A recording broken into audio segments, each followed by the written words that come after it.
এই জন্য একটা এরকম প্রতিহিংসার রাজনীতি কিন্তু করা হচ্ছে বলেই আমাদের ধারণা।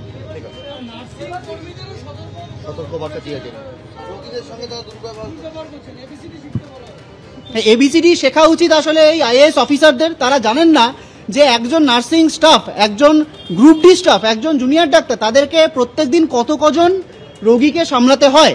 একটা ওপিডির বাইরে আপনারা দেখবেন এই যে প্রায়ই প্রশ্ন আসে যে রোগীদের সাথে সরকারি হাসপাতালের ডাক্তারদের বা স্বাস্থ্যকর্মীদের দুর্ব্যবহারের প্রশ্নটি আমরা মেনে নিচ্ছি। হ্যাঁ, দুর্ব্যবহারের ঘটনা প্রায়ই ঘটে। কেন ঘটে?